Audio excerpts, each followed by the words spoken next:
1990 metai. Sovietų sąjunga braško per visas siūlės. Rimantas Bludnickas parašo laišką Gorbačiovui, kuriame atsisako jam primestos Sovietų sąjungos pilietybės. Jis dar nežino, kad likimas jį nublokš į Lietuvos pasienio tarnybą, kuriame jis bus kruvinų įvykių liudininku.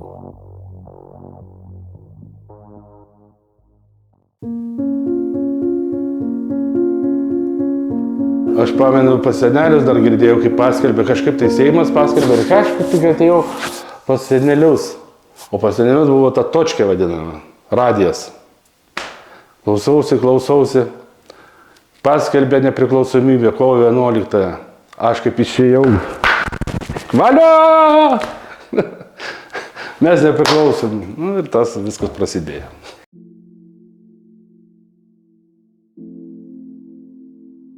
Atsimenu, kaip aš atsisakiau pilietybės sovietų. Dar Gorbačiovui laišką rašiau. Atsimenu, kad aš atsisakau primestus man SSR, aš laikau Lietuvos piliečių ir viskas. Ir aš dar į armiją rusų neėjau, atsisakiau, kadangi neįsiu ir viskas. Atvažiavo Maketinovičiai, ten visokie, ten majorai, palkovnikai, ten visokie ojai. Ten sako, kur sūnus, su tėvais jūs pašnekėkit, ten taip ir taip, kadangi čia labai blogai gali baigtis. Tėvas ir sako, jisai pilnai suaugęs, jisai pats sprendžia, ką jam daryti. Viskas.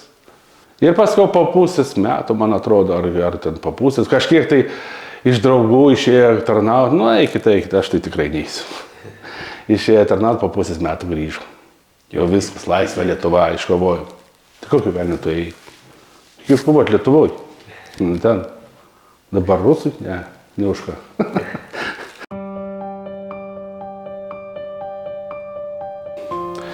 Mokytoja, tokia lietuvių kalbos mokytoja, Agintaitė. Labai, jinai sąjūdystė buvo. Bet tikrai faina moteris. Jinai tikrai sako, kam, tai turime ir neikti tą armiją. Va, sako, parašom laišką tam Gorbačiovui, tegu jisai pasmenga. Tai tiesiog parašėt laišką, o nežinot, iš tikrųjų, kaip Gorbačiovo?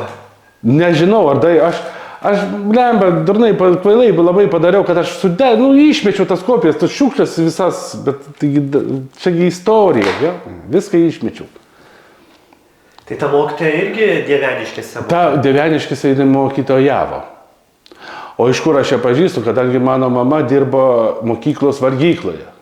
Mano mama lietuvė, jinai ten, kaip sakant, lietuvė sąjūdystė, tai čia rando bendrą kalbą, kad čia ir lietuvių pasirodo yra, o kadangi ten visi kiti gudai. Tai ir susipažinau. Tai ta mokytoja sako, rašom, sako, ir žinai, ką sako daryk. Sako, pas mane Klaipėda 2 kambarių butas. Sako, va dabar, kol viskas susigulės, važiuok į Klaipėdą. Važiavot? Važiavau, tai kiek aš ten gal porą mėnesių pabuvau ir grįžau. Kol šitie Maketinovičiai čia nerado manęs namuose. Kadangi vienintelis atsisakiau tos pilietybės iš to rajono. Sovietų. Taigi čia žinot, kas yra. Vienintelis ir laikraštį rašė. Atsimenu, Zavetai Leniną. Va toksai atsisakė. Ojei. Aš atsisakau, man primestos pilietybės viskas. Aš nežinau, koks aš pilietis, bet tik tai ne sovietų. Aš 89 baigiau technikumą. 89. Paskiau į armiją. O aš nenoriu tarnauti, kažkaip tai nežinau, nuojauta tokia.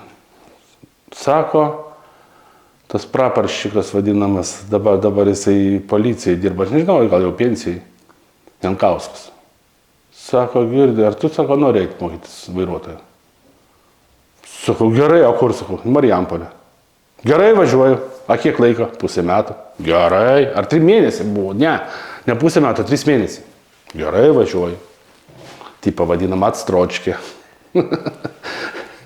Atstročkė. Tai gerai, kaip atstročkė. Tai dar patempiau šitą, čia žiūriu, kad čia jau bręsta. Neįsiu čia. Kažkaip tai tada ir parašiau, kad sakau, neįsiu šitą armiją. Ir aš atsimenu, paskutinę pavėstkę gavau tą vadinamą lapelį, šaukimą.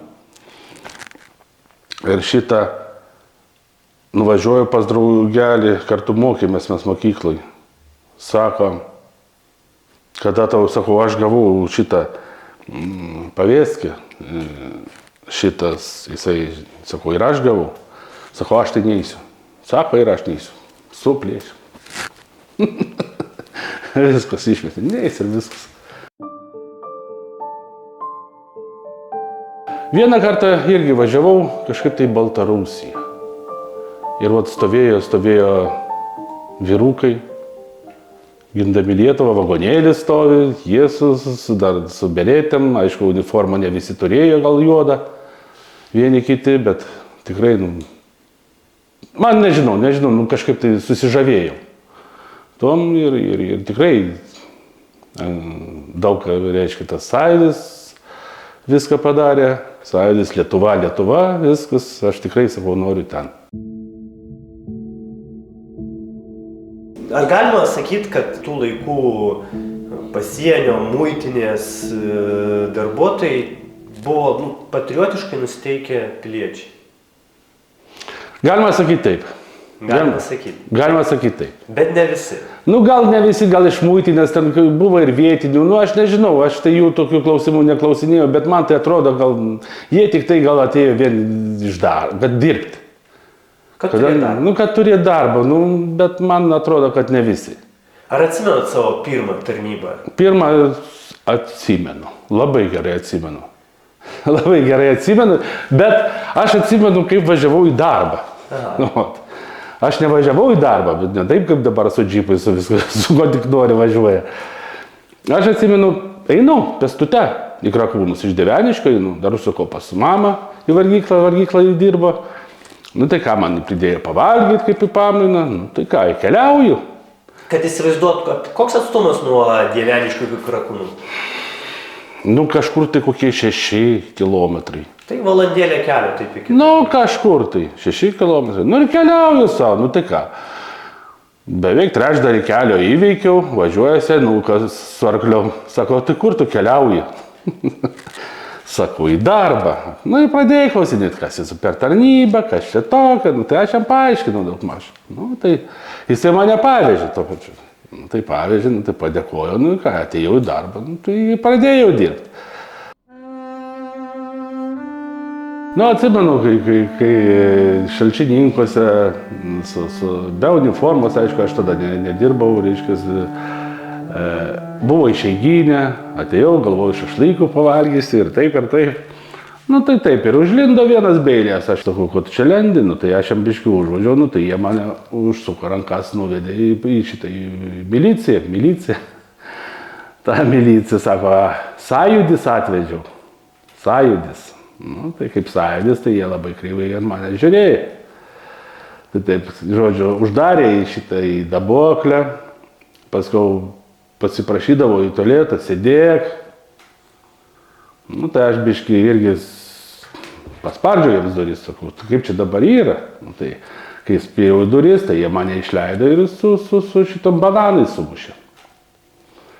Smarkiai sumušė, kaip atvirai? Smarkiai, buvo guzas. Ai, tai guzas? Ja, buvo guzas galvoje ir nugara skaudėjo, tikrai normaliai taip. Biškį įrašė, supranti, negražiai pavadinau, kadangi iš to pykčio visko buvo, bet ta prasme, už tai mane nuvedė pas teisėją jau ant rytojaus ir tas skyrė 15 parų. 15 parų skyrė ir niekas nepasakė, kur aš esu. Jie turėjo praktiškai pranešti tarnybai, pasakyti tėvams, nieką. Tik tai, kur mano vaikystės draugas dirbo, jisai ir pasakė tėvams, kad aš uždarytas, kadangi niekas nežinojo. Galvoju, greitai išeisiu, tėvai irgi ten bijojo pasakyti, pradžiai, o paskui pasakė, sako, jisai uždarytas, sako. O kaip pasienis reagavo į tai? Tai pasienis atvažiavo toksai Jonas Juodka ir jisai buvo tikrai ten, jisai irgi anksčiau, tikrai, prie šito, daugiau kaip čia pasakius. Daugiau su tom susipažino su teisės aktais ir taip. Ir jisai mane ištraukė, sako, jūs turėjot pranešti mums, mes tada nuspręsim, ką su juo daryti ir panašiai, o sako, jūs nepranešėte, taip ir taip. Tai tai nieko. Toliau dirb, pasakė. Nu, ir toliau dirbo.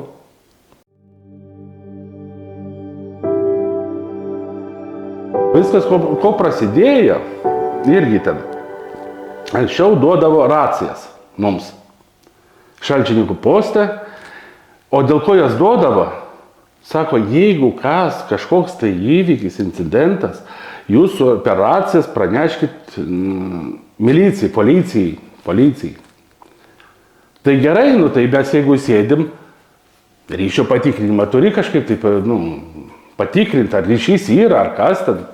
Niekas neatsako. Visai. Tai kam tos racijos tada duotos? Radio ryšys.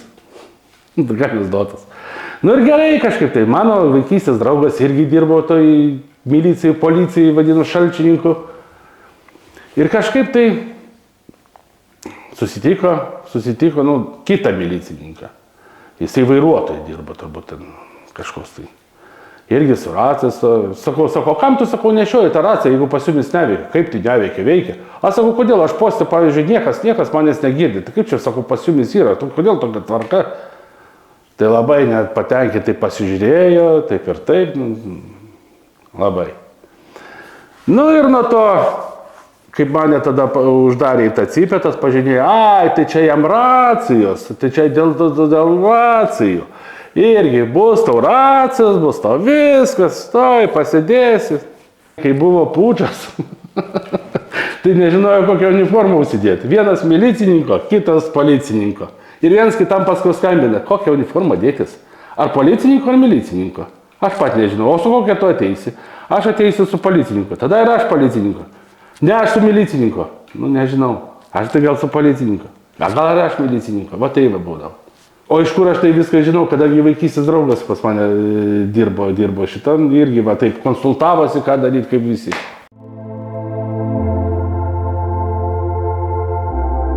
Ir tada iš karto jūsų ta garsioji pamaina ir buvo. Valdas Senelis, Gintaras Žagūnis.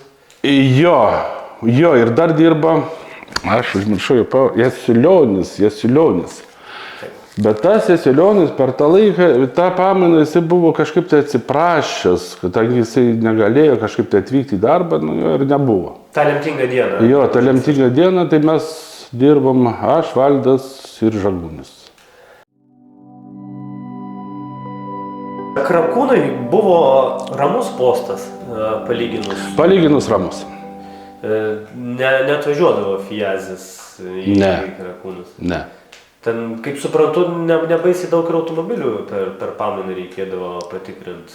Nedaug, ten vienas kitas Žigulys, Maskvyčius, kokie ten automobiliai, kas ten turėjo, tais laikais dar automobilių Maskvyčiai Žiguliai, o tie Žiguliai žinot, kaip gavosi, tai čia kas ten nusipirko, kas bagotesnis, ten turi rublį, tai nusipirko, o tai čia ne taip kaip dabar, tai čia kiekvienas turi ir vaikai, ir anūkai, kas nori. O nesipikdindavo žmonės, kad kaip čia anksčiau? Labai piktindavosi, labai. Būdavo, kas nestodavo? Būdavo. Bet tiesiog nes... Būdavo ir tie pažįstami, kur mane pažįsta, kaip tai važiuoja jisai su gazelka, o aš jį stabdau. Kad neįprastų, tegul kontrolė yra kontrolė, tegul sustoja. Viskas. Bet būdavo... Bet ir čia aš įsigijau daugiau priešų tik tai. Vat. 1991 m. gegužės 18 diena. Šalčininkų pasienio kontrolės poste nukaunamas į pasieniečių šaudęs Baltarusijos milicininkas Fiazis. Pasienio vadovybė supranta, kad gali prasidėti provokacijos ir liepia visiems to krašto pasienio tarnybos pareigūnams palikti postus. Iš pažiūros ramiame Krakūnų pasienio poste tą dieną dirba ir Rimantas Bludnickas, kurio pamainai vadovauja Gintaras Žagūnis.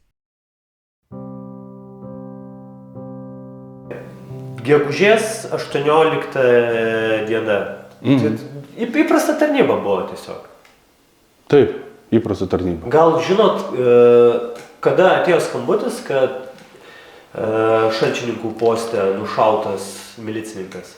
Žinokit, aš dabar nepasakysiu, kada buvo. Ar tai po pietų, ar tai prieš pietus, ar tai kažkas, žinau, kad šviesu.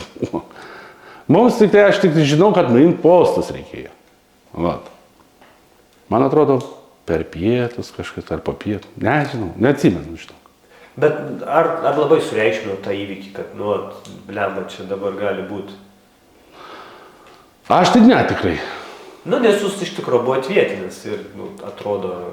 Nežinau, man tai jokios ten, kaip sakant, tokios baimės ten nebuvo, kad, pavyzdžiui, kad kažkas tai kažkur tai bėg, dingt, važiuoti, jeigu nuimt postus, tai aš nežinau, yra vyresnysis pamainos, ką pasakys, aš nežinau, aš nekeldavau to paprasčiausiai atsiliepdavo į skambučių Žagūnis, kadangi jisai ten priimdavo sprendimus, nežinau, kas sakydavo jam tam, ar užkardą, ar kas, aš nežinau, kas ten skambino ir panašiai, man tas kažkaip tai gal nelabai ir įdomu buvo, kas ten, ir neklausiau, kas ten skambino, bet aš klausiau, ką jisai pasakys, viso. Jūs gavot nurodymą patraukti vagonėlį? Mes, kaip? Ne, mes tokio nurodymo kaip ir negavom. Mes, matot, mes gavom nurodymą palikti postą.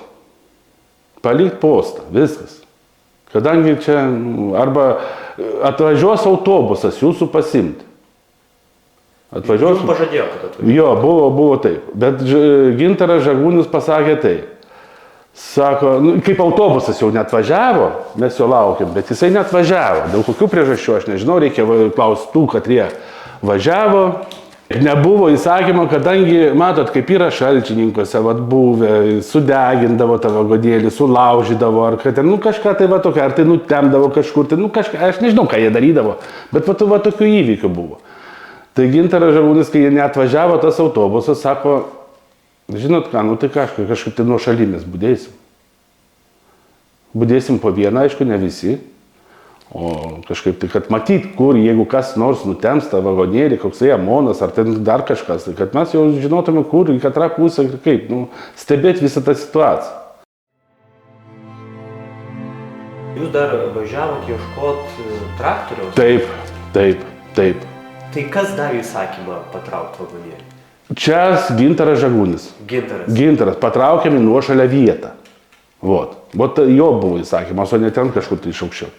Kadangi sako, aš amonų, kiek jau sudegino to vagonėlių, kiek kas, tai irgi, tai čia vis tiek turtas, ką mes turim, tą turim. Ir aš apvažinėjau viską, visus tos, kaip sakant, kolūkiečius, kur kolūkį dirbo žmonės. Niekas, visi šventė. Šeštadienis. Aš neatsimenu, ar penktadienis, ar šeštadienis buvo. Bulviasadis tikriausiai. Tai ten ir bulviasadis, aš nežinau, bet ten tokie, buvo tie vadinami kolchozai sovietiniai, ten traktoristai, tai vis tiek jie mėgėjai visą laiką po darbo išgerdavo, ar tai alaus bokalą, ar tai kokio degtinėlės, ar tai ten ko ten, aš nežinau, ko jie išgerdavo, bet vis tiek būtų po darbo jie kažką tai paėmė. Aš visai neėjau dar į vagonėlį, aš turėjau visai nuo šaly, ten nuo kelio į kitą pusę ir stebėdavau. Galvojau vis tiek, ten kol viskas ten kažkur tai į krūmus gulsiu ir stebėsiu irgi. Sako, ne, aš stebėsiu, sako, o jūs eikit ten į daržinę, ten bus saugu, viskas. Aš sako, jumis neužrakinu, ten slastis tokias užveria ir sako, jeigu norėsit išeiti, išeisit. O kaip jūs radot tą daržinę? Jūs kažkur pasipasakėte? Tai šalia yra, ten niekas negyvena. Ai, tai net niekas negyvena? Niekas ten negyvena.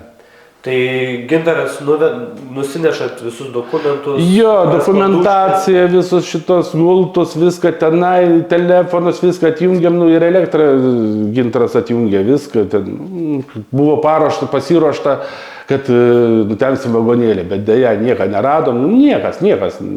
Aš ne vieną tik tai traktoristą ten pažinojau ir per kitus klausiau, kas galėtų, tu nuvažiuok pas aną, nieks, visi prigėrė.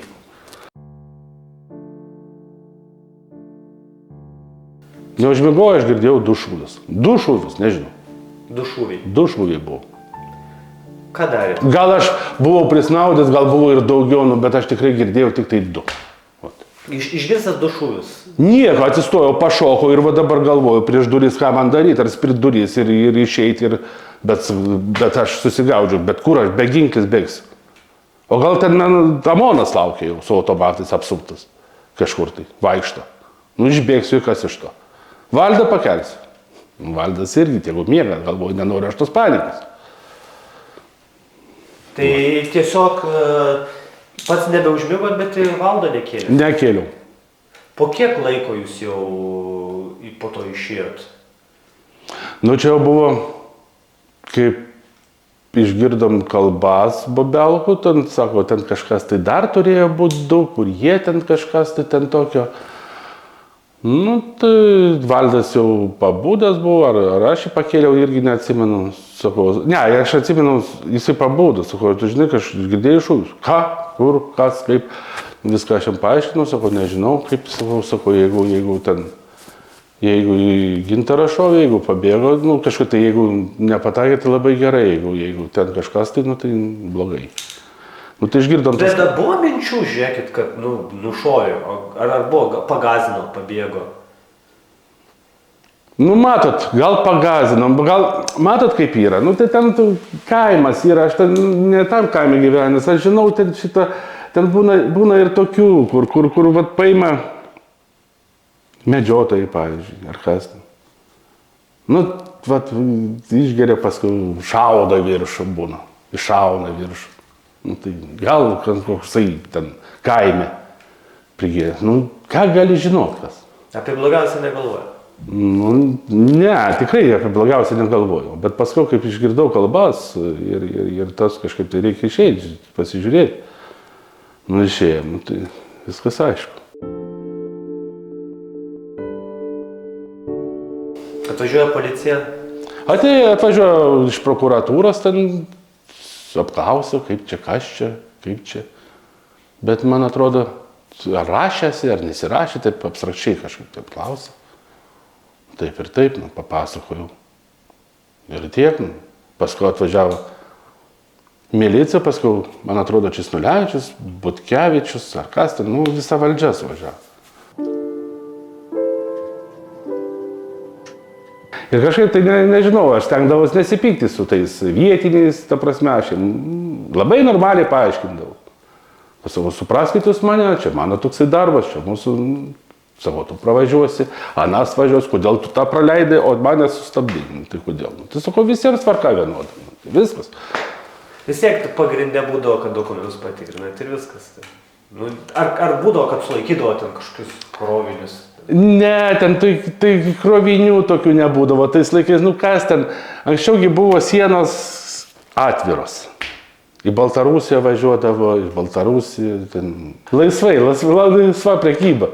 Ir tikriausiai, nu, pats pirmas pasienis buvo daugiau toks simbolinis, kad parodyt, kad čia yra siena. Tai vat būtent, vat tas, viskas, vat tokia pradžia, o ne taip, mes tikrai nemuitinim, mes tai patikrindavom dokumentus, viską, ar turi dokumentus, neturi, nu tai spėjom, kitą kartą važiuokit su dokumentais, viskas, nu, vat, kažkaip tai va taip laviravom. Kai pamatėt Gintarą iškart, supratot, kad jis miręs? Jo. Jau vietiniai pasakė?